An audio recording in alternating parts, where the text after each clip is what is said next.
Episode की starting में हमें एक एक्सीडेंट दिखाया जाता है जिसमें एक पर्सन की मौत हो जाती है। और अब हमें एक ऑफिस का सीन दिखाया जाता है जहां पर हमारा मेन कैरेक्टर बैठा अपनी गर्लफ्रेंड से बात कर रहा होता है। और अब उसकी गर्लफ्रेंड वहां पर उससे ब्रेकअप कर लेती है, पर इससे उसे थोड़ा भी दुख नहीं होता है, जो सुनकर उसकी गर्लफ्रेंड को काफी ज्यादा गुस्सा आता है। पर वह कॉल कट कर देता है और तभी उस जगह पर उसका बॉस आता है और उसे इस महीने की सैलरी देता है। अब मेन कैरेक्टर देखता है कि उसे सैलरी में इस बार एक नोट ज्यादा मिला होता है। तभी उसका बॉस बोलता है वह इसीलिए क्योंकि आज उसका ब्रेकअप हुआ है और वह समझ सकता है कि वह काफी ज्यादा दुखी होगा। यह सुनते ही हमारा मेन कैरेक्टर रोने लगता है और बोलता है कि यह मिलाकर आज तक उसके 7 बार ब्रेकअप हो चुके हैं, तो उसे 6 नोट और चाहिए। यह सुनते ही उसका बॉस गुस्से में उसे वहां से भगा देता है। अब वह अपने ऑफिस से बाहर निकलकर रोड पर चलते हुए जाने लगता है और तभी उसके फोन पर दोबारा एक कॉल आता है, जिसे देखकर वह गुस्से में उस फोन को उठाकर बोलने लगता है कि मैंने तुमसे कितनी बार कहा कि मैं तुमसे प्यार नहीं करता हूँ और पहले तुम ही ब्रेकअप करना चाहती थी, तो मैं ब्रेकअप के लिए तैयार हूँ। तभी फोन पर दूसरी ओर से उसके फादर बोलते हैं, जिनकी आवाज सुनकर वह डर जाता है और अब वह एक्टिंग करते हुए अपने फादर को यह सुनाने की कोशिश करता है कि उसके बगल में खड़ा आदमी अपनी गर्लफ्रेंड से तेज तेज चिल्लाकर ब्रेकअप कर रहा हो। तभी उसके फादर बोलते हैं, तो क्या आज तुम्हें तुम्हारी सैलरी मिल गई है, क्योंकि घर में पैसों की काफी जरूरत है। यह सुनकर मेन कैरेक्टर हाँ में जवाब देता है और बोलता है कि उसे सैलरी मिल गई है और तो और वह एक प्राइज भी जीता है और उस प्राइज से उसे इतने पैसे तो मिल ही जाएंगे कि वह आगे अपनी पढ़ाई पर ध्यान दे पाएगा। तभी रोड क्रॉस करते हुए वह एक छोटी लड़की को देखता है जो अपने बॉल को पकड़ने के लिए उसके पीछे पीछे भाग रही होती है और अब वह एक ट्रक से टकराने वाली होती है। पर तभी मेन कैरेक्टर काफी तेजी से जाकर उस लड़की को बचा लेता है, पर उस जगह पर वह उस ट्रक से टकराकर मारा जाता है। अब उसकी सोल उसकी बॉडी से बाहर निकलकर आसमान की ओर जाने लगती है, जो देखकर उसे कुछ भी समझ में नहीं आता है। और अब उसकी आंख खुलती है तो वह एक काफी अजीब जगह पर होता है, जिसके बाद वह उस जगह पर बने हुए रास्ते पर सीधा सीधा चलने लगता है। और अब चलते चलते वह एक डेड एंड पर पहुंचता है, जहां से आगे जाने का कोई भी रास्ता नहीं था। और तभी उस जगह पर एक काफी बड़ा मॉन्स्टर आता है और मेन कैरेक्टर को देखकर बोलता है, तो तुम्हारा नाम जिनिंग है ना? मुझे इस जगह पर यमराज ने भेजा है तुम्हें उन तक पहुंचाने के लिए। जिसके बाद जिनिंग उस मॉन्स्टर के हाथ पर चढ़ जाता है और अब वह मॉन्स्टर जिनिंग को यमराज तक ले आता है। अब दिखाया जाता है कि जिनिंग यमराज के सामने बैठा होता है।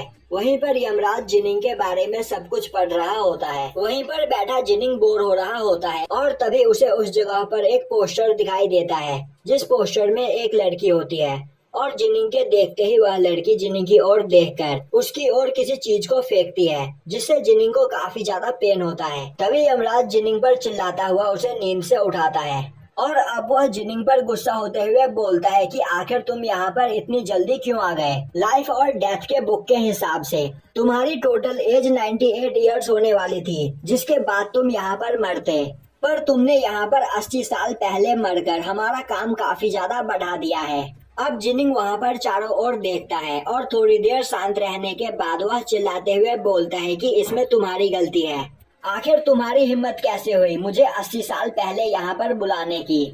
और तुम बोल रहे हो कि तुम्हारा यहाँ पर काम काफी ज्यादा बढ़ गया है, पर क्या तुम्हें नहीं पता कि मेरे लाइफ के 80 साल बर्बाद हो गए, वह भी तुम्हारी एक गलती की वजह से? और इतनी बड़ी गलती करने के बाद भी तुम मुझ पर चिल्ला रहे हो? तुम इस जगह के लॉर्ड हो तो क्या हुआ, मैं तुमसे बिल्कुल भी नहीं डरता हूँ। अब यह सुनकर वहाँ पर यमराज भी थोड़ा घबरा जाता है और बोलता है कि यहाँ पर गलती तो मुझसे हुई है। अब यह सुनते ही जिनिंग रोने लगता है और बोलता है कि तुमने यहाँ पर एक अपराध किया है, तो अब मैं तुम्हें पनिश करूँगा, वरना तुम वापस मुझे चुपचाप अर्थ पर भेज दो। और तुमने मुझे यहाँ पर टाइम से पहले बुलाया है, इसके बदले मुझे 8 मिलियन का हर्जाना भी चाहिए। उसके बाद ही मैं तुम्हें माफ करूंगा, वरना पनिशमेंट पाने के लिए तैयार हो जाओ। तभी यमराज बोलता है, तुम्हें वापस अर्थ पर भेजना मेरे लिए काफी ज्यादा मुश्किल है, क्योंकि एक बार मरने के बाद कोई भी दोबारा जिंदा नहीं हो सकता है। पर अगर तुम चाहो तो मैं तुम्हें रिकार्नेट कर सकता हूँ और तुम जिस जगह पर रिकार्नेट होना चाहोगे मैं तुम्हें उसी जगह पर भेज दूंगा। अब यह सुनते ही जिनिंग सोचने लगता है यह एक काफी अच्छा ऑफर है, और अब वह बोलता है कि तो यहाँ पर मेरे पास क्या क्या ऑप्शन है। जिसके बाद यमराज उसे वहाँ पर कुछ ऑप्शन देता है, और पहला ऑप्शन होता है कि जिनिंग चाहे तो वहाँ पर एक मिलिट्री जर्नल बन सकता है, जो कि काफी ज्यादा पावरफुल है। पर जिनिंग को वह पसंद नहीं आता है। अब उसे दूसरा ऑप्शन मिलता है एक जीनियस पर्सन का, जिसके पास काफी ज्यादा नॉलेज है। अब जीनियस का ऑफर पाते ही जिनिंग बोलता है तो क्या जीनियस पैदा होने में मेरे पास काफी सारे पैसे होंगे और मैं दुनिया का सबसे अमीर आदमी होऊंगा। यमराज बोलता है नहीं, कोई भी जीनियस गरीब पैदा होता है। यह सुनते ही जिनिंग मना कर देता है। अब जिनिंग को वहाँ पर तीसरा ऑप्शन दिया जाता है एक एम्परर का, पर उसे देखते ही जिनिंग मना कर देता है। यह सुनते ही यमराज बोलता है तो आखिर तुम क्या बनना चाहते हो, क्या तुम्हें एम्परर भी नहीं बनना है?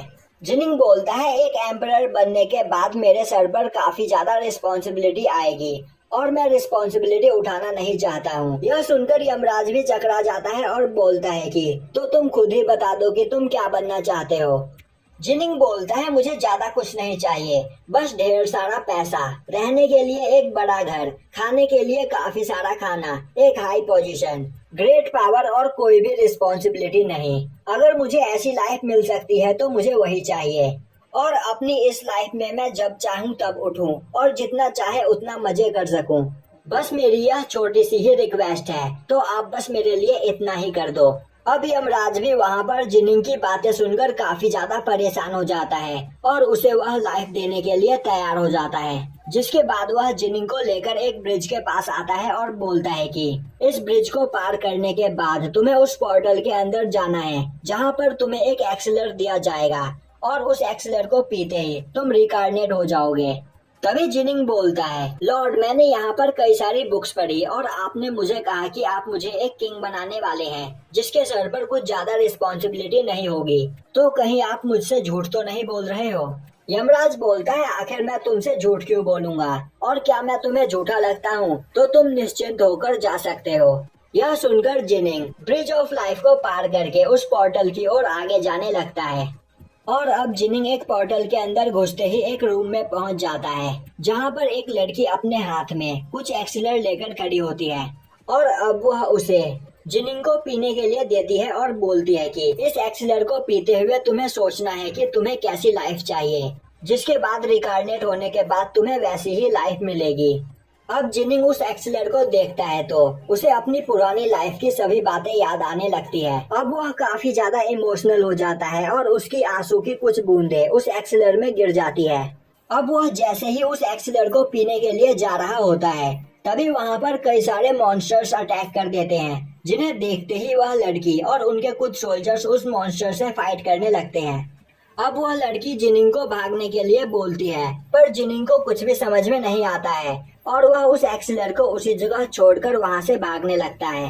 पर उसी वक्त वह पूरी जगह डिस्ट्रॉय हो जाती है, और अब हमें दिखाया जाता है कि वह लड़की लॉर्ड चू को बता रही होती है कि लॉर्ड चू ने उस जगह पर जिस लड़के को भेजा था, वह लड़का अचानक ही उस जगह से गायब हो गया और किसी को भी नहीं पता कि वह किस जगह पर गया है। यह सुनते ही यमराज बोलता है कि आज से इन तीनों दुनिया में तबाही स्टार्ट होने वाली है और अब हम इसे रोकने के लिए कुछ नहीं कर सकते हैं। अब दिखाया जाता है कि जिनिंग एक जगह पर एक फैमिली के हेड के घर पैदा हुआ होता है और सभी लोग उसे प्रिंस बोल रहे होते हैं, जो सुनकर वह काफी ज्यादा खुश होता है और अब वह सोचने लगता है कि उसकी लाइफ अब ऐश मौज से बीतने वाली है और अब वह काफी ज्यादा अमीर पर्सन है। और यहीं पर यह एपिसोड खत्म हो जाता है।